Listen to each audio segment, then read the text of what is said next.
Hi friends, welcome back to Chetana vlogs. ನಾವು ಕಳ್ಳೆಪುರಿ ಉರಿತಾ ಇದ್ದೀನಿ.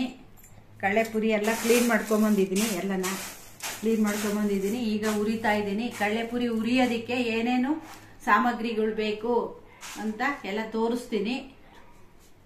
ಕಡಲೆ ಬೀಜ ತಗೊಂಡಿದ್ದೀನಿ ಒಂದು ಸ್ವಲ್ಪ, ಮತ್ತೆ ಎಲ್ಲನ ಕಡಲೆ ಬೀಜ ತಗೊಂಡಿದ್ದೀನಿ. ಸ್ವಲ್ಪ ಸ್ವಲ್ಪ ಕೊಬ್ಬರಿ ಪೀಸು ತಗೊಂಡಿದ್ದೀನಿ, ಸಣ್ಣಗೆ ಹಚ್ಕೊಂಡಿದ್ದೀನಿ. ಮತ್ತೆ ಒಂದು ಸ್ವಲ್ಪ ಅರಿಶಿನದ ಪುಡಿ ತಗೊಂಡಿದ್ದೀನಿ, ಒಂದು ಸ್ವಲ್ಪ ಹುರ್ಗಡ್ಲೆ ತಗೊಂಡಿದ್ದೀನಿ, ಮತ್ತೆ ಉಪ್ಪು ತಗೊಂಡಿದ್ದೀನಿ, ಕರ್ಬೇವಿನ ಸೊಪ್ಪು ತಗೊಂಡಿದ್ದೀನಿ, ಒಂದು ಸ್ವಲ್ಪ ಕರ್ಬೇವಿನ ಸೊಪ್ಪು ತಗೊಂಡಿದ್ದೀನಿ ಒಂದಿಷ್ಟು. ಮತ್ತೆ ಇದು ಬೆಳ್ಳುಳ್ಳಿ ಕುಟ್ನಿಗೆ ಹಾಕಿ ಒಂದು ಸ್ವಲ್ಪ ಜಜ್ಕೊಂತೀನಿ. ಕುಟ್ನಿಗೆ ಹಾಕ್ಬಿಟ್ಟು ಬೆಳ್ಳುಳ್ಳಿನ ಸ್ವಲ್ಪ ಜಜ್ಕೊಂತೀನಿ. ಬೆಳ್ಳುಳ್ಳಿನ ಜಜ್ಜಿ ಹಾಕಿದ್ರೆ ಬೆಳ್ಳುಳ್ಳಿ ಫ್ಲೇವರು ಚೆನ್ನಾಗಿ ಬರುತ್ತೆ. ಅದಕ್ಕೋಸ್ಕರ ಈ ಥರ ಜಜ್ಜಿಬಿಟ್ಟು ರೆಡಿ ಮಾಡಿ ಇಟ್ಕೊಂಡಿದ್ದೀನಿ. ಈಗ ಇದಕ್ಕೆ ಎಣ್ಣೆ ಹಾಕ್ತೀನಿ. ಸ್ವಲ್ಪ ಎಣ್ಣೆ ಆಯಿಲ್ ಹಾಕ್ತಾ ಇದ್ದೀನಿ.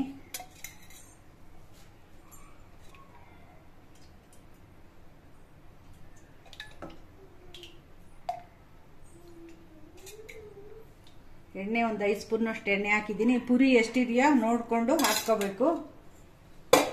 ಇದು ಕಾಯೋದಕ್ಕೆ ಇಡ್ತಾ ಇದ್ದೀನಿ. ಕಡಲೆ ಬೀಜ ಹಾಕ್ತಾ ಇದ್ದೀನಿ. ಕಡಲೆ ಬೀಜ ಫ್ರೈ ಆಗಬೇಕು ಚೆನ್ನಾಗಿ.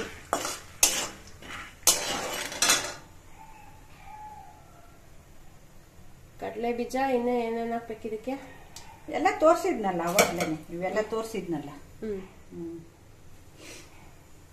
ಕಡಲೆ ಬೀಜ ಉರಿ ಅದು ಫ್ರೈ ಆಗ್ಬೇಕು, ಎಣ್ಣೆ ಕಾಯಬೇಕು.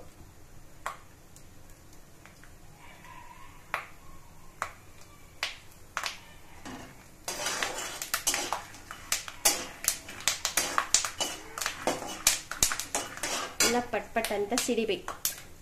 ಮೀಡಿಯಂ ಉರಿ ಇಟ್ಕೋಬೇಕು, ಇಲ್ಲಾಂದ್ರೆ ಒಗ್ಗರಣೆ ಸೀದ್ ಬಿಡುತ್ತೆ. ಕಡಲೆ ಬೀಜ ಪಟ ಪಟ ಚಟಪಟ ಅಂತ ಐತೆ.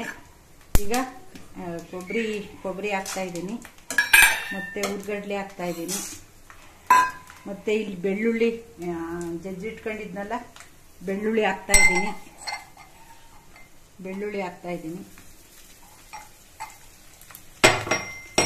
ಮತ್ತೆ ಕರಿಬೇವಿನ ಸೊಪ್ಪು ಹಾಕ್ತಾ ಇದ್ದೀನಿ.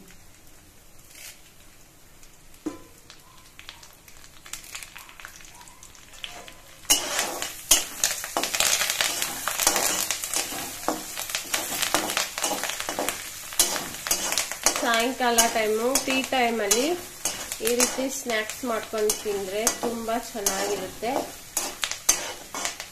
ಎಣ್ಣೆನೂ ಕಮ್ಮಿ ಹಾಕಿರ್ತೀವಲ್ಲ, ಹಾಗಾಗಿ ಹೆಲ್ತ್ ಕಾನ್ಶಿಯಸ್ ಇರೋರು ಕೂಡ ಈ ಒಂದು ರೆಸಿಪಿನ ಮಾಡ್ಕೋಬಹುದು. ಎಲ್ಲ ಚೆನ್ನಾಗಿ ಫ್ರೈ ಆಗಿದೆ. ಈಗ ಇದಕ್ಕೆ ಒಣಮೆಣಸಿನ್ಕಾಯಿ ಹಾಕ್ತಿದ್ದಲ್ಲ, ಯಾವಾಗ್ಲೂ ಹಾಕ್ತಿದ್ದೆ. ಈಗ ಸ್ವಲ್ಪ ಹಾಕ್ತಾ ಇದ್ದೀನಿ, ಒಂದು ಅರ್ಧ ಸ್ಪೂನಷ್ಟು ಚಿಲ್ಲಿ ಪೌಡರ್. ಇದನ್ನ ಹೇಳಲಿಲ್ಲ ಆಗ್ಲೇ. ಮೆಣಸಿನ್ಕಾಯಿ ಪುಡಿ, ಅಚ್ಚಕಾರದ ಪುಡಿ ಅಂತ ಕೂಡ ಹೇಳ್ಬೋದು. ಉಪ್ಪಿನ ಪುಡಿ ಹಾಕ್ತಾ ಇದ್ದೀನಿ ಒಂದು ಸ್ವಲ್ಪ. ಆಮೇಲೆ ಸ್ವಲ್ಪ ಅರಿಶಿನದ ಪುಡಿ ಹಾಕ್ತಾ ಇದ್ದೀನಿ. ಎಲ್ಲ ಹಾಕಿದ್ದೀನಿ. ಈಗೆಲ್ಲ ಚೆನ್ನಾಗಿ ಮಿಕ್ಸ್ ಕೊಡಬೇಕು.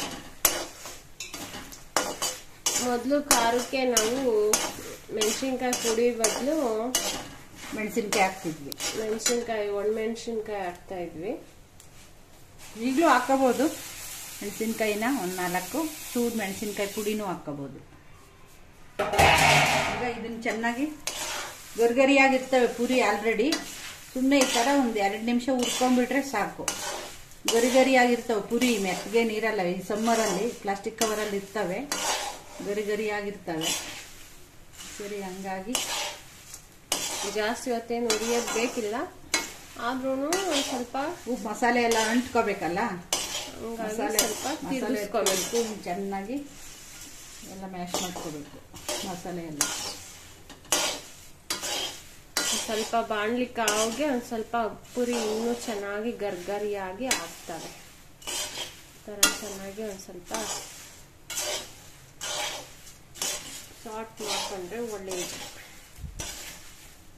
ಸೊ ನೋಡಿದ್ರಲ್ಲ ಫ್ರೆಂಡ್ಸ್, ಎಷ್ಟು ಈಸಿಯಾಗಿ ಬುರ್ಗುರಿ ಅದು ಅಂತ ಅಂದ್ಬಿಟ್ಟು ಗಿರ್ಮಿಟ್ ಅಂತಾರೆ ಉತ್ತರ ಕರ್ನಾಟಕ ಸೈಡಲ್ಲೆಲ್ಲ. ಇದಕ್ಕೆ ಒಗ್ಗರಣೆ ಬಜ್ಜಿ ಅಂತ ಚಿತ್ರದುರ್ಗ ಸೈಡ್ ಅವರೆಲ್ಲ ಅಂತಾರೆ. ನಮ್ಮಮ್ಮ ಚಿತ್ರದುರ್ಗ ತವ್ರ ಮನೆ ಅವ್ರದ್ದು, ಚಿತ್ರದುರ್ಗ ಡಿಸ್ಟಿಕ್ ತವ್ರ ಮನೆ ಹೊಸಕೋಟೆ ಅಂತ. ಸೊ ಆ ಕಡೆ ಎಲ್ಲ ಜಾಸ್ತಿ ಈ ಥರ ಮಾಡ್ತಾರೆ, ಖಾರ ಮಂಡಕ್ಕಿ.